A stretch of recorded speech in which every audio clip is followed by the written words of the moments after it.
ইউরোপের সাথে আফ্রিকার সংযোগ ঘটেছে যে দেশের দ্বারা, সে দেশটি হচ্ছে স্পেন। পৃথিবীর যে দুটি দেশের পতাকার আকৃতি বর্গাকার, সে দুটি দেশ হচ্ছে ভ্যাটিকান সিটি এবং সুইজারল্যান্ড। পোল্যান্ড, চেক রিপাবলিক, মোনাকো এবং ইউক্রেন হচ্ছে এমন দেশ যাদের পতাকা জুম করলেও হুবহু পতাকার সম্পূর্ণ ডিজাইন খুঁজে পাওয়া যায়। নরওয়ে দেশটির পতাকা থেকে সে দেশ সহ মোট 6টি দেশের পতাকা খুঁজে পাওয়া যায়।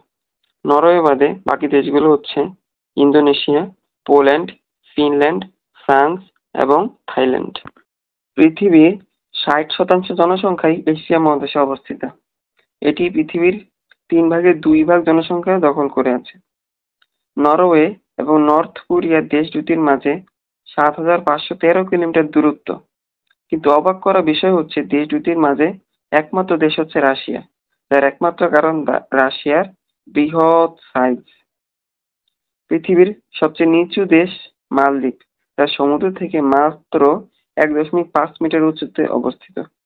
একই সাথে পৃথিবীর সবচেয়ে উঁচু দেশ ভুটান, যা সমুদ্র থেকে গড়ে 3,280 মিটার উঁচুতে অবস্থিত। দুটি দেশই এশিয়ার। চায়না এবং ভারত বড় রাষ্ট্র হওয়ার পরও দেশ দুটিতে মাত্র একটি করে টাইম জোন রয়েছে। আফগানিস্তানের সবচেয়ে কমন জন্ম তারিখ হচ্ছে জানুয়ারির 1 তারিখ, কারণ তা মনে রাখা সহজ। পৃথিবীর সবগুলো বড় বড় ধর্মের জন্মভূমি হচ্ছে এশিয়া। ফিলিপাইনে এমন একটি দ্বীপ রয়েছে যা লেকের ভিতরে লেক রয়েছে, সেই লেক আবার একটি দ্বীপের মাঝে রয়েছে, দ্বীপ আবার লেকের মাঝে, এবং সর্বশেষ লেকটি একটি দ্বীপের মাঝে অবস্থিত।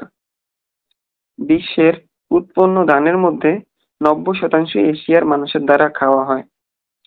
5টি দেশ এশিয়া এবং ইউরোপ উভয় মহাদেশে অবস্থিত, তাদেরকে ট্রান্সকন্টিনেন্টাল কান্ট্রি বলা হয়। দেশগুলো হচ্ছে রাশিয়া, তুরস্ক, তাজিকিস্তান, আজারবাইজান এবং জর্জিয়া।